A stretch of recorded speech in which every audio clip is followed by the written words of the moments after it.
Hi friends, this is Jessica and Micah Wynn, and you're watching Still Called. Today you're going to hear a story of someone with the microphone, someone behind the microphone. Wherever they are placed there, they are called there, and they are serving in ministry. It is a young adult show, and we are seeing the power and the consistency of just giving your life to God. What can He do if someone will submit, and what will He do when He says go and someone goes? Tune in, tell somebody about this, same time, same channel, every week. Thank you. God bless you. God bless you.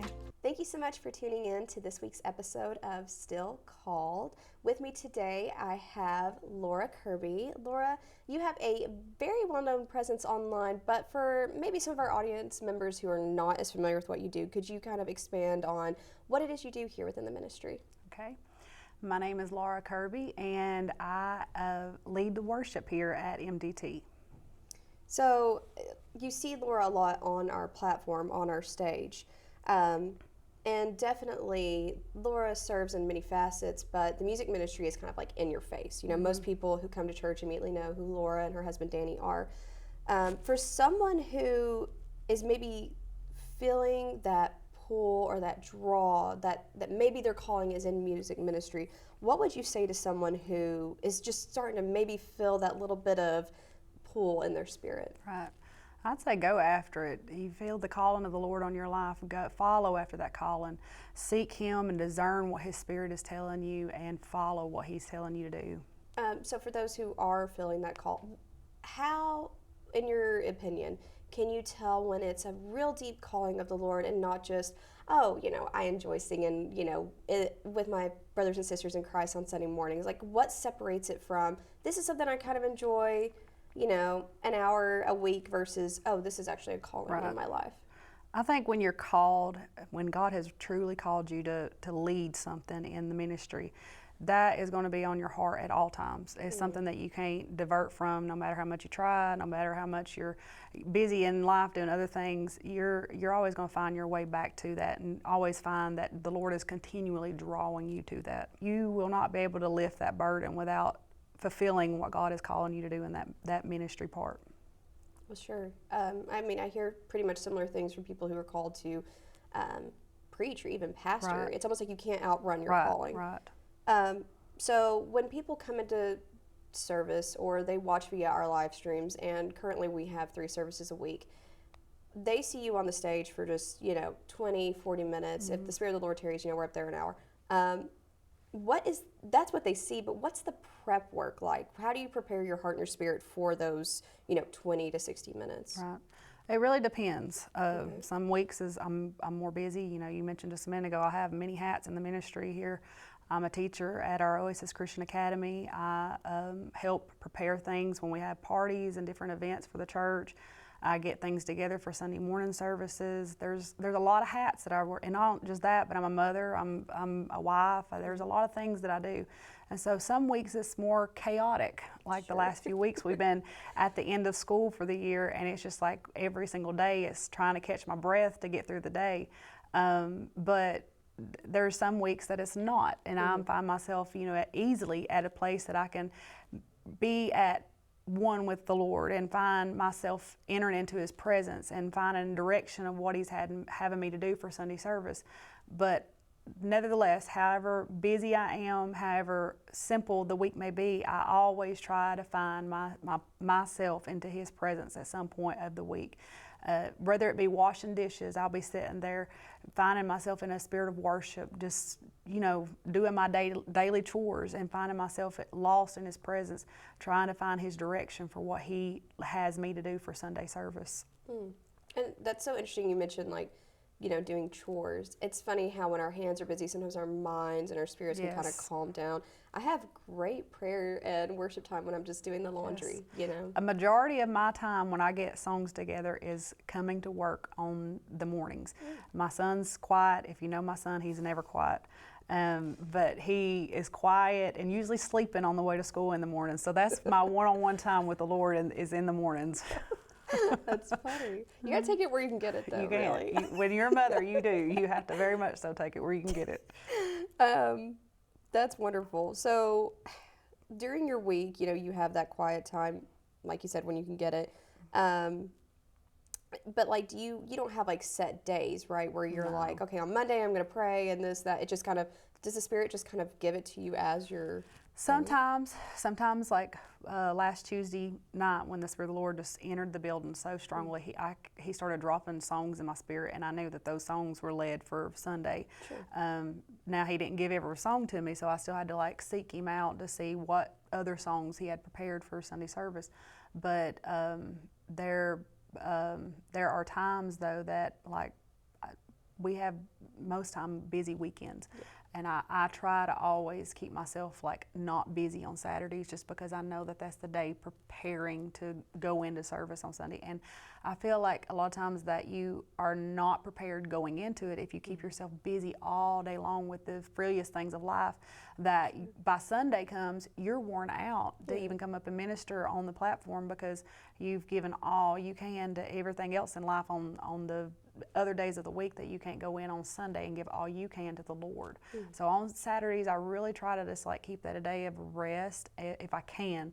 It's not doable every single weekend, but I try to keep it as a day of rest just so I can keep my mind focused on what the Lord's having me prepare for Sunday service. And that's really smart. I actually told Micah a few weeks ago, I said, you know, most people take Sunday as their day of rest, but I feel like for Micah and myself, Saturday is kind of our day of rest. You know, we'll do one activity with the kids, and I might go to the grocery store. We come back, we kind of take it chill, because when you're in the ministry in any sort of serious capacity, it takes a lot out of you. You know, we have not abandoned our Sunday night services, so it's, you know, it's kind of back to back. So that resonates with me, is, you know, Saturday kind of just like breathing, you know, preparing your heart for the next day. Was there ever a time in your life, you're still a young woman, we're almost the same age, but when you considered not doing what you're doing, or maybe even had doubts about the call that God had placed in your life? Well, until I had moved here, I really had never led worship like what I do now. For many years, people probably don't even realize this about me. For the first 6 or 7 years that me and Danny were married, I didn't even lead worship. I didn't even do anything of that sort. I was behind the scenes of the church. I led all the media. I done everything media that we did within that church. And I didn't feel the call then to lead worship. If you know whose church we were under, we had a wonderful worship pastor. And I did not feel that call in my life to do that then. I did feel the call, though, to help in media, because that's exactly where the need was in that church at the time. And I gave my all. I gave everything that I could to help pursue that in that church. And I was content doing it. Sure. I was very much so content. But then as the years went by, the Lord started, He started changing things in our lives. And that's when we began to move to where we were at before we moved here. And I feel like when you feel that move, that God kind of makes you uneasy yourself, that you were like, you know, not exactly doing exactly what you're supposed to be doing in the ministry. And that's the way I began to feel, not just me, but my husband also. We both felt this uneasiness over us, like we have fulfilled our duties here and God's trying to use us elsewhere. And that's exactly the way we began to feel, and we began to just kind of lead for the Lord of where we were going and what we needed to do. We ended up being at the church we were at before we moved here. And again, I led worship there, but it wasn't like leading worship here. We had a lot of very talented, anointed singers within that church. And so we all just kind of took turns. Sure. And leading worship here has been a breath of fresh air to me, because it's like a lot of people are depending on that worship to get them into a place with God, to break through in their own lives. And so like it's important, like you just mentioned, the whole getting yourself ready on Saturdays and preparing your heart and your mind, because if I'm not prepared of what I have to give to God, how am I going to go in there and lead a bunch of people to their breakthroughs in the Lord? Because I've done give out everything that I have, so I'm not, you know, working to the full calling that God's got in my life. Man, that's powerful though. I mean, and like I said, you know, people see Laura on a stage for minutes a week. I think, and I don't say this to be judgmental or as a sad fact, but the fact of the matter is most Christians are going to show up for Sunday morning service, and that's pretty much it. So if they're getting that 20 to 40 minutes of worship, you know, they see her, you know, obeying the Lord, moving in the Spirit, you know, for those few minutes, and hopefully, like you said, you know, helping them usher in that presence and understand, like, hey, the Lord wants to meet with you here in this manner. But there's so much, like you discussed about that goes on in your week where you have to keep your heart and your spirit right before the Lord and prep and just seek his face. And I think because people don't see you, I mean, we're not like in your pocket following you around, that they don't understand all of that goes into it. Right. You know, there's a lot of behind the scenes. And there's been many times that I have doubted that calling throughout the years and just wondered, am I doing the right thing, Lord? Because everybody has a season of discouragement. I don't care if you're in ministry, you're leading ministry somewhere, pastor, preacher, whatever you are, you're going to have a season of discouragement.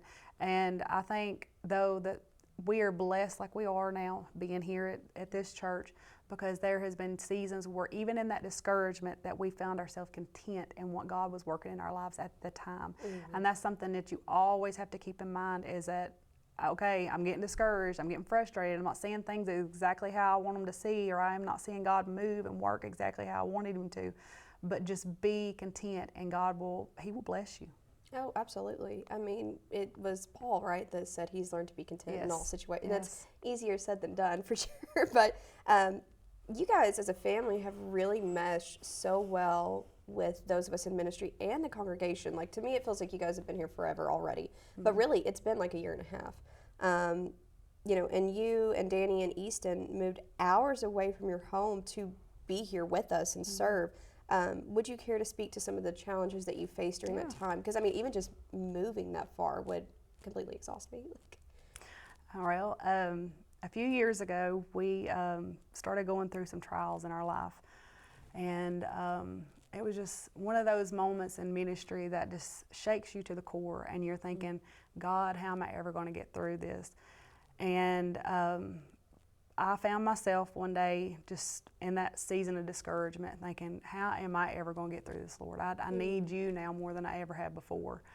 And I found myself making my way to the church that we went to, and I found myself laying in the altar that day, that day that just overwhelmed me so much.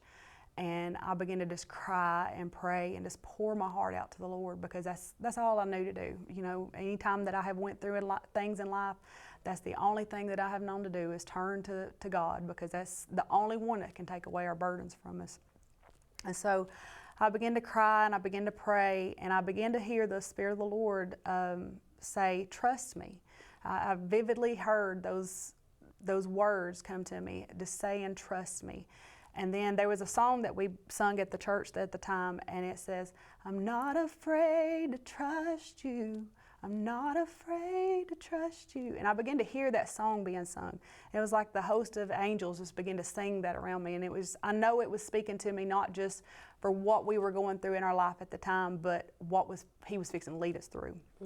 And this was probably a good year and a half before we even moved here that all this happened. And through that next year, through the next couple months, I lost my stepdad. My mom lived in North Georgia, and I lived about 3 hours from her.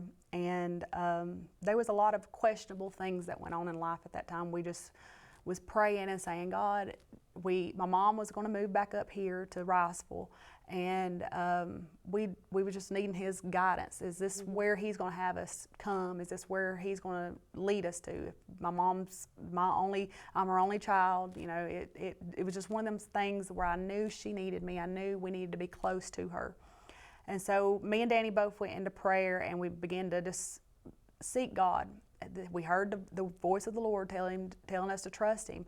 And so we began to just dwell on that and saying, God, if you have us to move there, you're going to make a way, you're going to do everything we need to happen. And so over the course of that year, we went through the process of selling her home, getting her moved up here.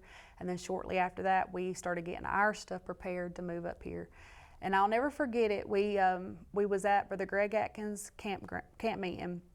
We go there usually every year, and Brother Anthony always preaches there. And I've known Brother Anthony all my life, but that camp meeting is where my husband got to meet him at. And we went into 2025 praying together, because we knew that as soon as we left that camp meeting, we were going back home. We were packing up the rest of our stuff. We were moving from North Carolina to Tennessee. We didn't have a job. We didn't have a church. We didn't have nothing. We knew we had a place to live, and that was in my mama's house and her one bedroom she had available for us. And other than that, we just was trusting what we heard the voice of the Lord tell us to do. And And so we went into that new year praying and crying and travailing together, and we felt such peace come over us that what the decision was that we made was going to be a correct decision. And so we left that evening. I think by the end of that service, Brother Anthony had to come talk to Danny, and he was offering him a position here at Greater Love. I don't know if he would offered it to him, but he wanted him to come talk to him after we got back up here in Riceville that next day. And so he did. Danny went and come talk to him, and there was a lot of changes that happened here at the church also, and he began to talk to Danny about that. And he said, can you please just come help us? And we still at the time did not know that, like, this was where our home church was going to be. We just said, God, you told us to trust you, and that's exactly what we were going to do. So we walked into the very first service at MDT, not knowing a single soul. I think there was one person from the years that I come here to the church that I still remembered vividly coming to the church, and didn't know anybody, but we just come in and you could feel such a presence of the Lord entered in the room as we began to get up there and worship. And you could feel not just pain that we had begun to go through, but the church had begun to go through. You could feel it all just kind of mesh together, and it was a bunch of people that had brokenness in their life just begin to worship, and you could feel healing just enter into the room. And it has been such a wonderful decision since we moved here. When you were praying, you have testified that you were actually like travailing, basically, because you guys were seeking the will of your life, and you can't just move willy-nilly. You know, you have to hear from the Lord. One of the nights that you were praying, I was standing in our sanctuary, and I remember I was standing like dead center in the front, and I was like almost like, it's like one of those tantrum things where you want to stomp your foot at God, and not in an angry way, but in a frustration way of, Lord, help me. And I remember praying one of the most honest prayers I ever prayed, where I was like, Lord, help me, because I need help. I can't do this by myself. Send me someone. And I know that I have told you before, but you and Danny have been such a help to this ministry and to me personally. So while Laura is praying, I'm praying, 400 something miles away, like, help. And it's so interesting how the Lord answers our prayers at the same time in different ways. Like, for me, it wasn't uncomfortable. For me, I didn't have to move. Like, y'all just basically waltzed into my life and made it better.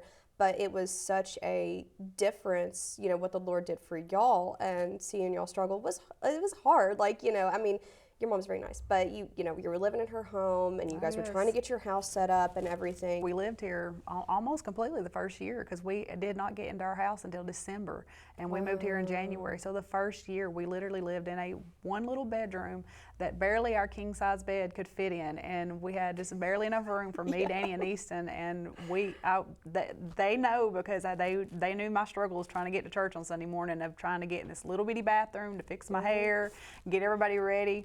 But the Lord provided, and He blessed us more abundantly than what we ever could have imagined. Something that I'm not sure if I've shared with you, but I have shared with Sheila, is when I remember they took you guys out to eat and kind of discuss, everything, and talk about, Danny working at Greater Love and you guys being involved in the music ministry.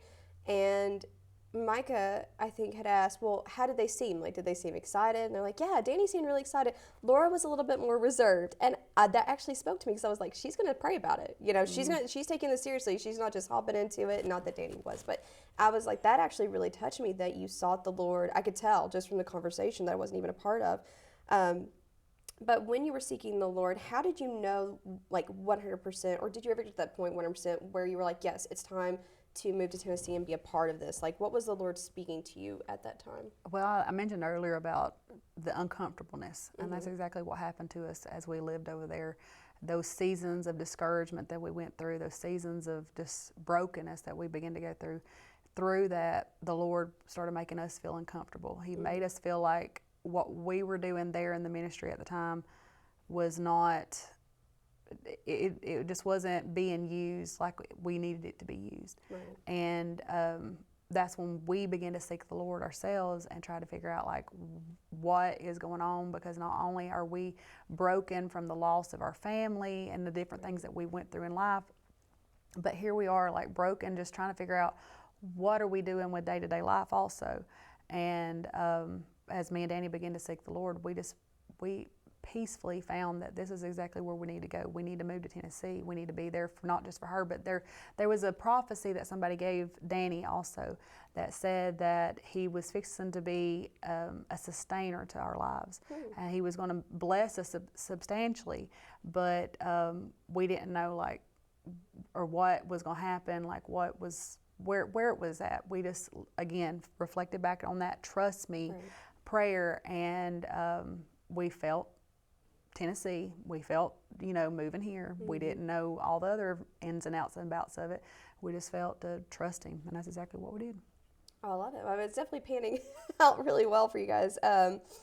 So for myself, I have 2 young children. My oldest is about yours age, but I have a lot of help. Like their grandparents all live here on the same road. They're all alive. They're all relatively young.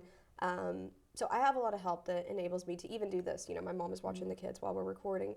Do you feel, and I know your mom, let y'all move in, like no questions, obviously ask, just, come. But do you, throughout the years, have you felt that like support? Do you feel like a lot of people have supported you in any of your callings, really? Because like you said, you were doing media team before, and now you're doing this. We've been blessed to have great coverings over us through the years.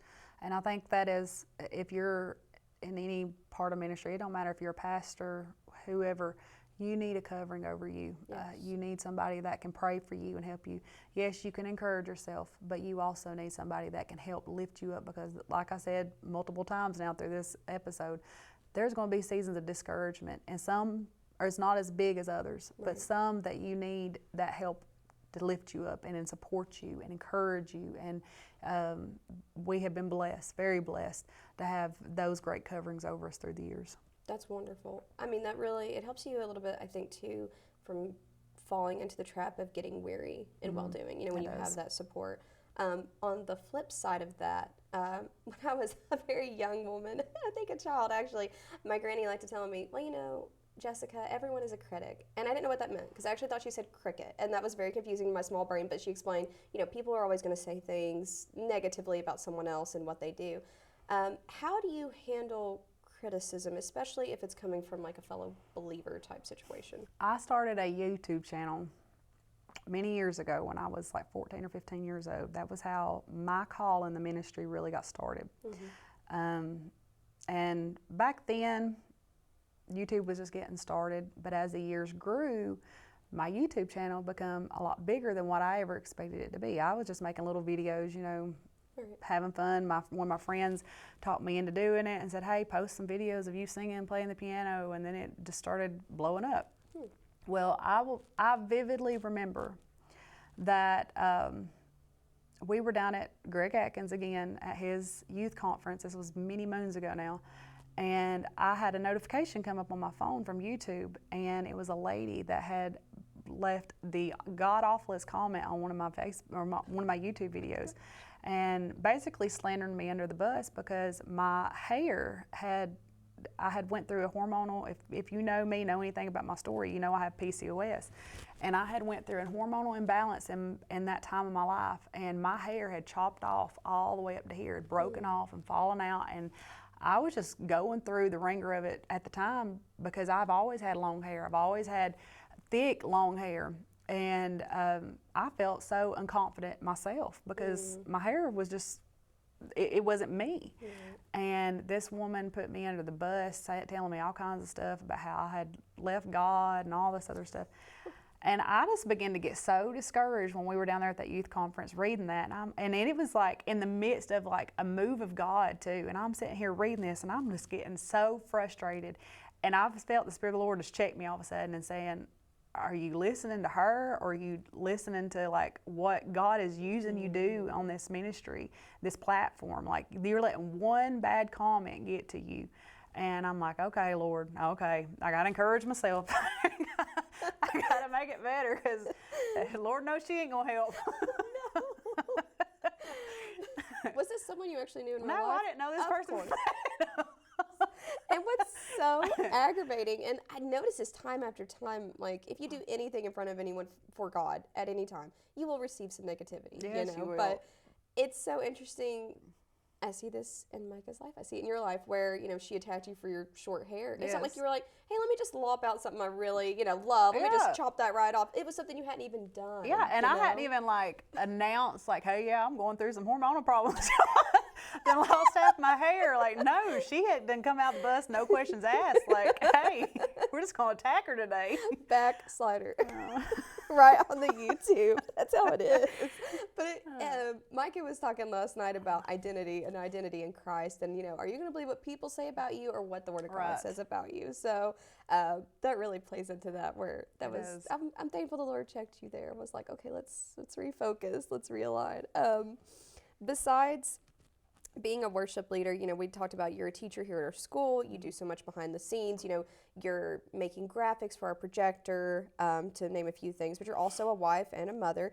How do you find that balance in your life with all the work that you do? And what would you say to someone who feels they are struggling to juggle all of their responsibilities? Some days, I will be honest, because if you know me, I'm an honest person. It is overwhelmingly hard. Yeah. Those days that you have kids that are acting out at school, you have kids that are acting out at home, you have just burdens from church, you have everything surrounding you. Some days it is hard. But I think it was David said it best, that he said, lead me to the rock that is higher than I. There are those days, and God made them just so you would know that you can't lean on your own understanding. You can't lean on your own strength, and lean on His strength is what you need to do. Right. And that's exactly what I've learned to do.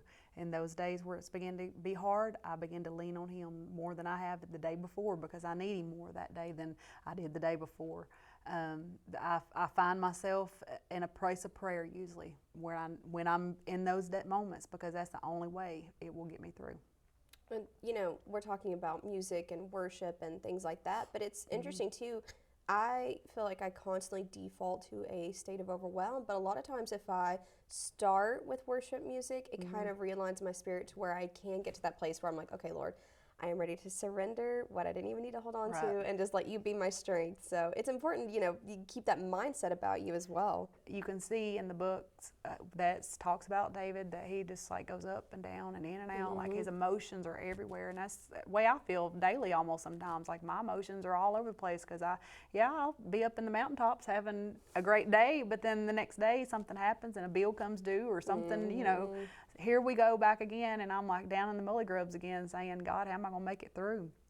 But nevertheless, one of my very favorite scriptures that David says in the book of Psalms is he encouraged himself in the Lord. Right. He knew he was mere mortal, and he knew that flesh and bone was weak. He mentions it multiple times through Psalms, but he knew his strength was made perfect in his weakness, and that was when the Lord come in. And I think that he began to say things like that because he remembers the times that he slew the giant, he slew the lion, he slew the bear. He didn't do that on his own strength. That was because of the power of God. And he began to say, I'm going to encourage myself that if he can move on me to slay a bear and slay a lion and slay a giant, then he can move on me to slay whatever obstacle I'm facing in my life right now too. And thank you so much for tuning in to this week's episode of Still Called and joining me, Jesse Wynn, and Laura Kirby. Thank you for being here today. You're It's such welcome. an honor to serve alongside you in different areas of the ministry, and I really appreciate you coming out here and taking the thank you time for of your having day. me. So thank you again. If this message blessed you, please like, share, comment, let us know. If you really enjoyed this, just pass it along to a friend. I hope that it blessed you. May God bless you.